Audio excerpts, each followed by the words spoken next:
Hey, it's Jamie Scrimger. When I became a stepmom, I quickly realized that while moms are encouraged to keep it real, there's a big double standard when it comes to stepmoms. So I decided to start the conversation myself. Thriving as a stepmom doesn't just come from conversations about being a stepmom, though. Here we dive into marriage, relationships, personal growth, and more. My mission? Inspire you to live a kick-ass life while bringing you along as I create my own. This is the Kick-Ass Stepmom Podcast.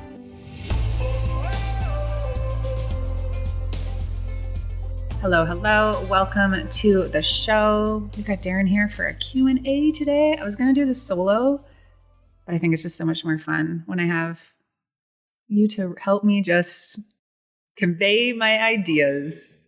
Carry on the conversation, help you. I know. I'm so awkward on the solo podcast. I need to get better on that. I'll try and weigh in on a few things. All right. So I'm just going to go through some of the questions submitted on Instagram. All right. So number 1, separate or combined finances. Is it your money or our money with all of the income? We combined very early. Very early. Part of that was because you came along and you were really helping me with the kids when they were younger. You know, you were buying clothes, you were helping get groceries. So we combined just to make it fair because you would literally be spending all your money and, I'd say, well, but I didn't realize how much you would be spending or how tight you would get at times because we were both tight. I'd just gone through a divorce and you were young in your first big job. So my first big job? You're acting like I was a freaking child. No, I'm joking. But you had a good job. It was a good job. Yeah, it was a good job, but it wasn't a job where I could rationalize going and spending $300 on groceries at the grocery store. Like when you have 4 kids and you got to do a big haul, it would add up. And I remember just grabbing the kids some clothes that they needed for our house, or then going to get groceries and just wanting to barf because my grocery bill had been $40 a week, Yeah, we had to do lunches. And so, yeah, I guess ours is combined since very early and more combined as we, went along together with investments and things like that. And yeah, I think everything is ours, but we're 12 years in, but it happened fairly quickly for us. We weren't even married when we had a joint visa. Yeah, we already had a joint account, joint visa. So yeah, it happened very quickly with us. But yeah, I'd say everything is just joint. I kind of look after the finances and the bills and so forth, but you do a lot too. There's lots of things that you look after. So yeah. And I think it's worth mentioning though here in our case, you're the primary breadwinner. You make more than me. So it's not like I've come in and I'm making, I'm just going to use an example from a stepmom who I've talked to. She makes 2-3 times more than her husband. And so she is the one paying the child support. She is the one paying for most of the costs. It feels like she's the one who's primarily responsible for everything. And if you're okay with that, that's fine. But I can totally see how a stepmom would be okay, do I have to combine everything? And am I financially responsible for all of his kids and his responsibilities? So I think for me, just to put my stuff into your pot and it becomes our pot is a little bit different than maybe that situation. Yeah. And we have friends that it's their first marriage and they keep everything separate. They each have their own bank account, their paychecks go in there. They have a joint account for bills and everybody contributes. So everybody's different. We did it because, to me, it felt like a first marriage. I had been married before, but I was essentially starting over and it was like a first marriage and it was just simpler for us to combine everything. And we were pretty open books with each other on that stuff. We made no bones about what we each were making a year and what we were trying to save and paying down debt and so forth. So yeah, there were no real secrets on that. For sure. Okay, next question. Have you ever felt guilt tripped for not feeling the same way about your bio kids and your stepkids? My husband struggles with this. So I think this is to me. Have I ever felt guilty for not? Because I've been open with you. It feels different, right? The way my relationship with Reese is different than my relationship with my stepkids. I feel a little bit different. I love them like they're my own, but it's not like they're my own. It's different, right? I made her. Yeah, you definitely love your stepkids. I see it. I've seen it as you've been here for a long time and you've been here since they were pretty young. So, it could be different if they had been 15 or 16. You might not have had that relationship, but you've seen them, come out of pull-ups to teenage. So I think there is that love, but I also think it is different with your own. Mm-hmm. And it's different too in that there isn't a third party having a say with our child. There's always a third party that we have to. And they're not with me all the time. Yeah, and they spend time with their mom, but there's also that third party that has a say in how we're bringing them up. But I don't get to make all the decisions, and I don't get to. And you didn't get some of the glory moments either, just because that's where their mother stepped in. Whereas Reese, you will get all those moments. Yeah, and I think there's a lot of stepmoms who really struggle with that. They're like, hey, like I'm good enough until I'm not. And then you're telling me I have to love them like they're my own, but then I'm not allowed to treat them like they're my own. And so they struggle with that. I do think if your partner really struggles for hearing that and having those conversations, maybe that's not who you have those conversations with, right? It may be really triggering for him. So if your partner really struggles, they just don't get it, right? And I don't think that you can understand what it's like to be a stepmom unless you're a stepmom. The one thing that I've always said is I could feel however I feel in any given moment, but I would never treat them any differently, right? So I treat everyone the same. Yeah. What do we say? Sometimes fair isn't always equal, but they are all given the same support. We try to be as fair to all of them, as much as we possibly can. I think we're very fair. We try to equal, but some of them get a little, there's little things that some of them get that others don't. But then we try to make it up on the flip side or at a later date when we can. But I also think there's, degrees of love. Like I did want you to love the kids like they were your own. That was what I wanted because I loved you and we had a family. But I do understand there's, different types of love. I love you different than I love my mom. I love you different than I love the kids. It's just a different love, but it doesn't mean I don't love you. Mm-hmm. I love you too. I love you. I'm a huge lover of Element. It is my go-to electrolyte drink and a longtime sponsor of the podcast. So yes, Element is a tasty electrolyte drink with everything you need and nothing you don't. That means lots of salt and no sugar, no artificial ingredients, no coloring, no BS. It is formulated to help anyone with their electrolyte needs and is perfectly suited if you're following a keto, a low carb, or a paleo diet. I just did the metabolic reset, which I've shared about on the podcast, and it was totally okay on that as well. Basically, if you're a professional athlete or you're just an everyday mom, it is for you.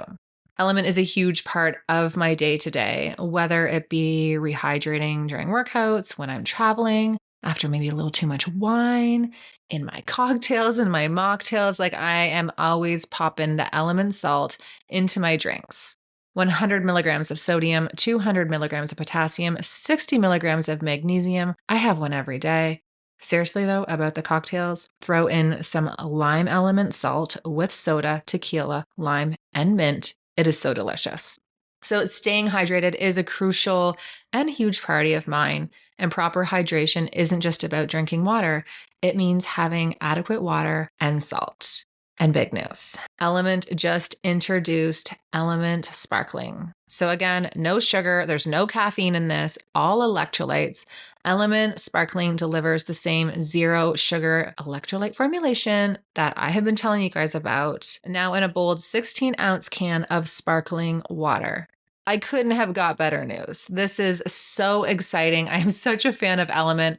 Already put it in my soda water. So this just made my life so much easier. Element Sparkling offers health seekers an all-new option to support their health across the board spectrum of occasions. So with each can, you're taking a sip against sugar and stimulant-loaded drinks, and you're turning the tide towards health. I am so pumped for this. To grab some Element, head to www.drinklmnt.com/kickassstepmom and get a free sample pack with any drink mix purchase. That's just the drink mix purchase. I love these free sample packs because it just gives you a chance to try all the flavors and decide which one is your fave. Mine is watermelon. Darren loves lime. Head to www.drinkelement.com/kickassstepmom to get a free sample pack with a purchase of a drink mix and keep your eye out for the new Element Sparkling. Seriously, cannot wait. The mental load of the mom and stepmom is wild. If you know, you know. From work to finances to kids to co-parenting to managing schedules to self-care, I feel like if I'm not actively trying to manage my stress, well, it manages me. Especially during this season of my life, stress management is a huge focus and a priority of mine. So, from having alone time in the morning to journaling to regularly working out to eating healthy, I'm always trying to do what I can for my body and my mind to show up as my best. And something that I have recently added to my routine is starting my morning with Rituals Stress Relief. So, this product uses first of its kind technology to support the body's natural cortisol response so that you can take on the daily juggle. Rituals Stress Relief BioSeries technology is designed to optimize the release of a trio of clinically studied ingredients to help the body manage stress. Clinically studied to support normal cortisol levels and reduce stress and provide quick stress relief within the hour. It's this non drowsy sense of calm. Again, clinically studied to promote positive mood and reduce stress. All of that sounds amazing. Am I right? So, Ritual suggests taking stress relief in the morning when cortisol is typically at its peak to support the body's natural cortisol response. The best thing about Ritual supplements is that they have an instant and an extended release formulation for all day support, up to 8 hours. I'm also a big fan of Ritual's multivitamin for women, which is designed to help fill all of the nutritional gaps in our diet. Ritual also has daily protein, symbiotic and gut health, sleep and bioseries melatonin, among others, to support you in showing up as your best. The struggle is real. Don't just respond to stress. Get ahead of it with stress release from Ritual. Get 25% off your first month at www.ritual.com/stepmom. Start Ritual today or add stress relief to your subscription today. That's www.ritual.com/stepmom for 25% off. www.ritual.com/stepmom for 25% off. Did you guys ever have a conversation about your role as a stepmom? So what my role as a stepmom would be? Well, I wasn't going to go back to work. Yeah. When you first came along, though, I don't think we had a discussion. You jumped in. You were like, you didn't meet the kids for a while. That was one of your things. I don't want to meet the kids, but it was fairly quickly, but it wasn't right away. But once you met the kids, it would be, we would go to the mall and you kind of took over, dressing them, and you took over some things that I was struggling with, I think. You needed some assistance with that, honey. Well, they were things that didn't come naturally to me. So you helped me and you kind of pulled into that role, but there was never a conversation. And then, it would be timing with our schedules. There'd be things that you would just sort of step in and do because you knew it would help me or I was busy. And same thing, I would, take over roles that I had kind of hired out because of my work schedule. I had somebody helping me that, I would do and you would do. And then we didn't need to continue on with that. But further on, I think we really started to talk about it. Like after Reese, you had decided to do this and you maybe wouldn't go back to the 9 to 5 because it was going to be really hard with Reese's daycare. Well, it wasn't a 9 to 5. It was late. Yeah, it wasn't even 9 to 5. It was 6 till 6 or 8 or 9 at night. Yeah, it was not going to work. But I do think I made the number one mistake that a lot of stepmoms make. And we do it with the best of intentions and we go all in and we're doing all the things and we're taking control of everything and doing everything for the kids. And then all of a sudden you get to the point where you're like feeling resentful because you're like, I'm doing everything for everyone. It's like, well, you wanted to, like, that's what you wanted this to look like. And then you kind of realize you need to take that step back. So you and I did have to have some conversations where I was like, I got to disengage. I got to take a step back on some of these things. Yeah. You at times, I think stepmoms might by nature try to do this, but you took on a lot at one point. And then by nature, I just kind of let you take it on. And then, I was like, oh, this is great. But then it's like you were at your wit's end. So yeah, for sure. Question came in. Did I ever think about leaving? Like, was there ever a time where we were like, oh, I think you threatened to leave. Yeah, I definitely did. We'd have heated conversations or things were just overwhelming, but I don't think you were really going to leave. I'm not going to leave. But man, there's times like I did look up houses online or I was like, God, this is insane. Like, I don't know if I want this. And actually, someone messaged me the other day and they said, how do you know if step family life is hard or you just have a bad marriage? And I've been thinking a lot about that question lately. And for me, even if I was so pissed off at you or even when I was so overwhelmed, I always knew that you were who I want to wake up beside. Like I couldn't imagine waking up without you in the morning. That's really nice. I think if you can imagine your life with someone else, or, well, I don't know, maybe we could all imagine our lives with someone if we really wanted to think about it. But do you get what I'm saying there? Like at the end of the day, this was the hard that I wanted to choose. And your relationship has to be solid to go through this stuff. And we just did a podcast episode for Inside the Membership where we really talked about how we had to be a team when dealing with court and extra stressors and things like that. Like if you are feeling overwhelmed in your stepfamily life right now, like you need to pour into your marriage. Like that is where that true growth is going to happen. So yeah, if you feel like if your marriage sucks, if you're like, this is just like not a good relationship, we don't have open communication, we don't have respect, my partner doesn't have my back, then maybe that's what's making things so challenging. Yeah, I think you have to sit down and assess that, but it's hard because you also can be, we went through our, I don't know, you used to call them seasons or the thick of things where it was really challenging. The trenches, we were down in the trenches and it was really challenging, but we would get out and it'd be, like this is so great. Or we'd get a moment where it was just like when we first met. And now I think, we've been through a lot of the trenches. There's still obviously things, but yeah, I think it's the strength of the marriage that keeps you going. Okay. How do you handle child support with adult stepchildren? She done.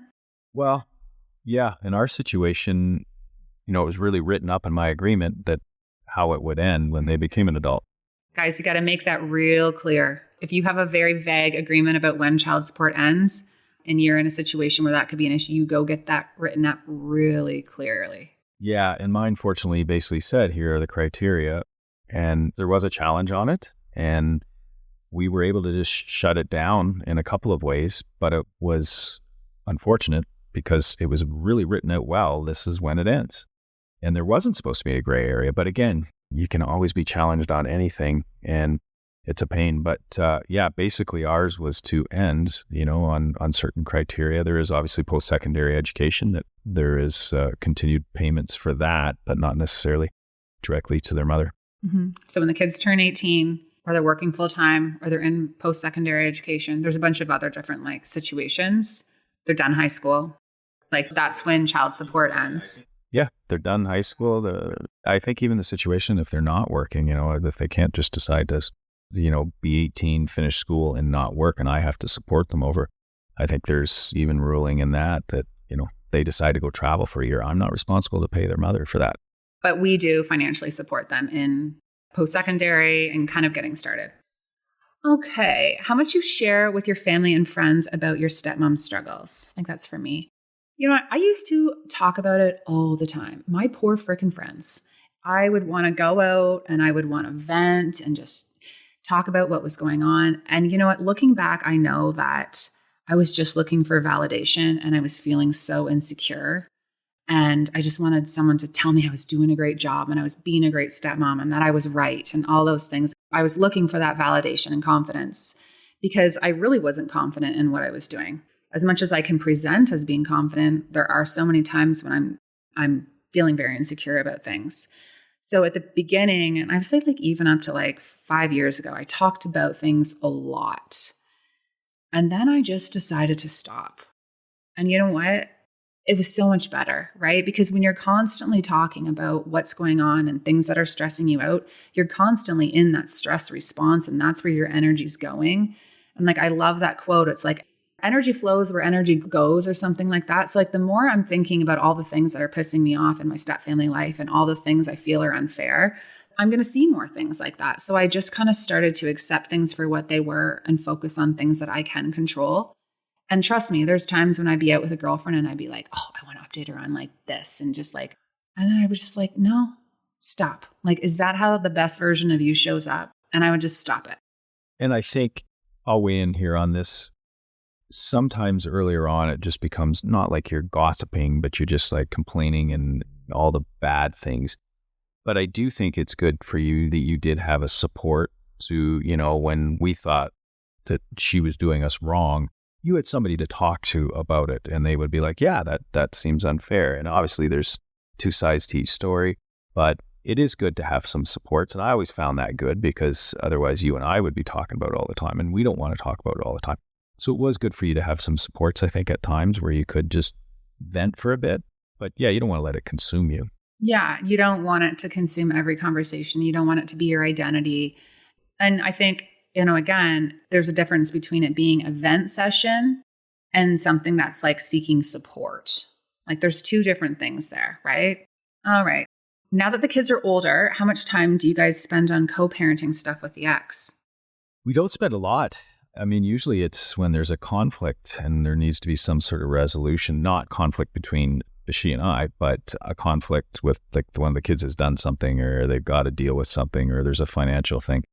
And unfortunately, we don't have great communication right now. So, I have asked to speak to her just about a number of things, but I don't know if she's in the space to do it. Just we would like to address that I think she should weigh in on. But she doesn't have to if she doesn't want to. That could be her boundary. No, and that's the thing. She doesn't have to. It's, I think in the kid's best interest myself, but she doesn't have to, and that's fine. I mean, I'm good with that rather than having a high conflict, period. So I'm good with quiet versus that. But I think you still want to be able to weigh in with each other on things because even though they're 18 or they turn 19 or 20 or 21, they still have things going on. There's still things that they need parental support. And I wish that we could just talk about it. I mean, I think, I'm not sure why she doesn't want to, but and often I can say, what's your mom say to the kids? Because they're adults now. We can kind of have a conversation about what's going on over there. Yeah. And I think sometimes people want parallel parenting. Some people want co-parenting and that's your prerogative too, right? Like both can be healthy situations, right? Like it's like you can't force someone to have a certain type of relationship with you. And that can be really challenging when you're in a step family dynamic. There's a lot of stepmoms who really want to have a great relationship with the ex and the ex is like, I don't even want to hear your name. Right? And you're allowed to do whatever you need to do. So, and we will get to a point very soon where post-secondary education will be done for almost two of them. And then it's really just one. And hopefully that's really easy where we don't have to. If we really don't want to communicate, we don't have to. It's just, we're still a little bit there where we should be communicating. But Since red light therapy has become all the rage, I have been dying to get my hands on a red light therapy professional mask. And I recently was able to make that happen. So I've been using the Valfleury Professional LED mask and I'm loving it. I've become super invested in doing what I can to keep my skin feeling tight and healthy and smooth. I'm coming up on 38 and red light therapy has become a regular part of my regime. So here's the deal. The Valfleury Professional LED mask is medical grade light therapy proven to enhance your natural skin. So the mask emits 3 clinically proven wavelengths of red, yellow, and blue that penetrates deep into the skin. So it stimulates collagen production, it diminishes fine lines and wrinkles, it reduces the signs of sun damage and aging, and just promotes healthier, younger looking skin. The mask has settings for red, blue, and yellow light, which is unreal. So you can just switch the light with a click of the button. So the red light therapy reduces fine lines and wrinkles, reduces the appearance of pigmentation and redness, and just promotes healthier, younger looking skin. Then the yellow light therapy rejuvenates skin cells, smooths inflamed skin, boosts lymphatic flow, and promotes anti-aging. And then the blue light improves skin texture, helps remove sunspots and acne, and even scars that were originally caused by acne. So it's kind of like a 3-in-1. There's no downtime. You just do a 10-minute treatment for 3 to 5 times every week for about 4 to 6 weeks, and then just follow maintenance as desired. I'm already starting to see a difference. I have also been using the 360 LED skincare wand. So picture just a little wand that you put on your skin.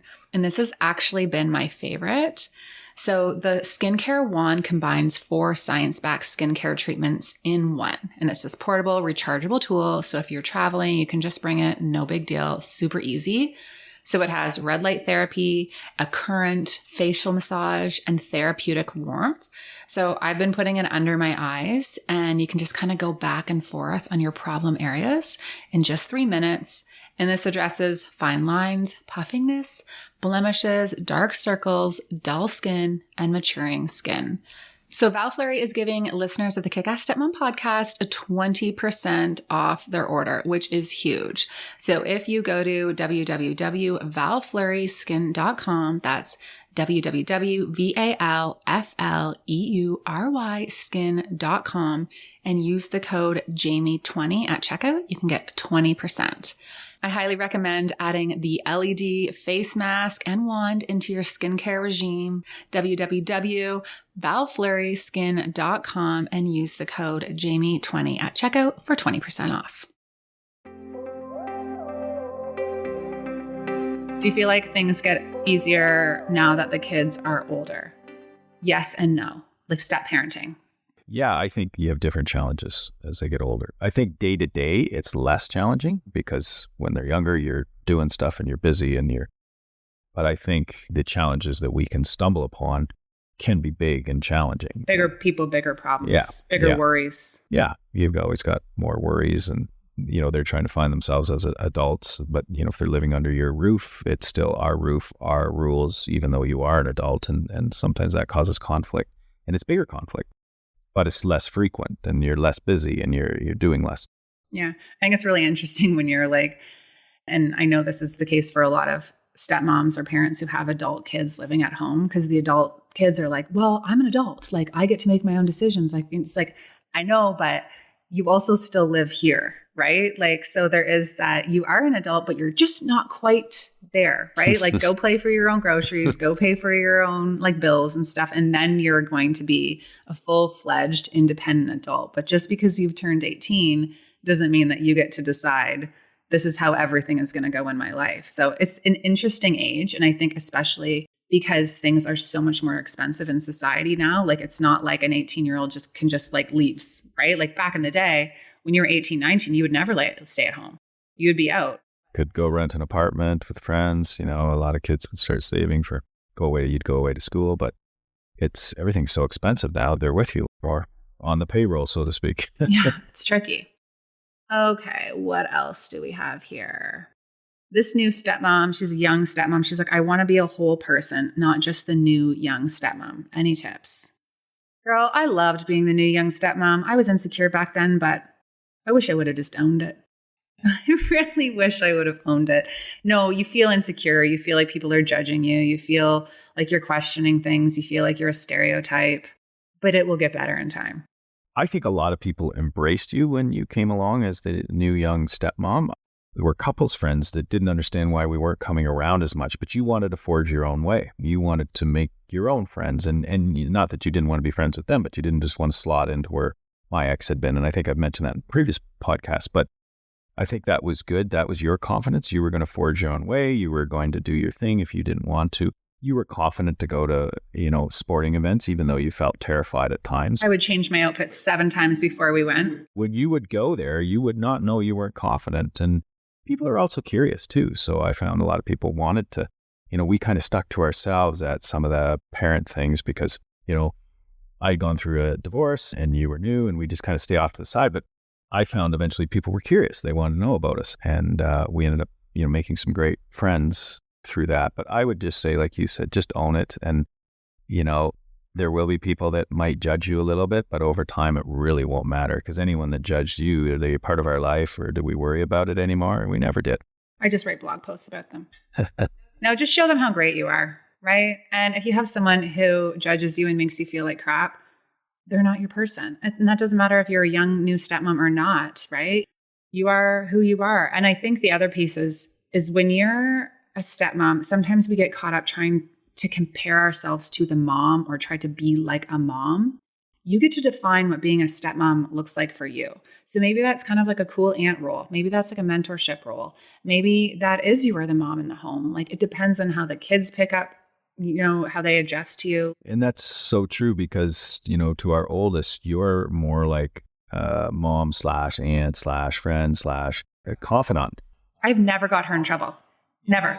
That's sort of your role with her versus the youngest. You've been very much like a mom. It's sort of like helping him pick things and get dressed when he was younger. And even today going to prom, like you wanted to look at what he was wearing for a suit and stuff. And he likes when you weigh in on that. So it's a very different role, but you wouldn't be like his aunt or his buddy, like you can be with our oldest. Yeah. And I think that's worth noting, right? Like I have 3 stepchildren. I have 3 very different relationships with all 3 of them. And that is okay too, right? So you just have to kind of throw out the rules on how you think it's supposed to look like and be like, okay, what works for me and my family, right? And if there's areas where you maybe need to disengage, and I talk about this a lot, and we just did a podcast on disengaging, but, ask yourself, is what I'm doing working? Like, is this working? Does this feel good? And if it feels like you're forcing something or it's not working, then it's time to take a step back in those areas. And, I have my disengaging workshop inside Kick-Ass Stepmom and lots of resources on that. But just remember, you get to decide what works for you in this role. And the more that you try to listen to the rules that other people are placing on you, which by the way, they're all very contradictory, right? You're damned if you do, you're damned if you don't.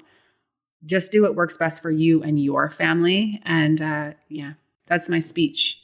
I think that's all we got for this one. But yeah, if you have more questions that you want Darren and I to answer, shoot me an email, send me a message on Instagram. And I would love to hear what landed for you with this episode in my DMs. So yeah, thanks for listening. Darren, thanks for being here. You're welcome. Thanks for having me. My dream is like you and I having our own show and manifesting. Probably in a podcast studio though.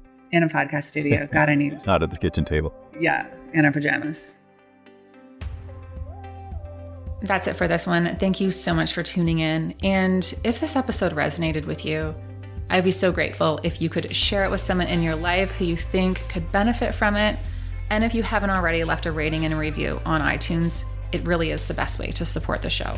And if you're craving more real talk and coaching and community, be sure to check out my membership, the Kick-Ass Stepmom community. Head to www.kickassstepmom.com to learn more.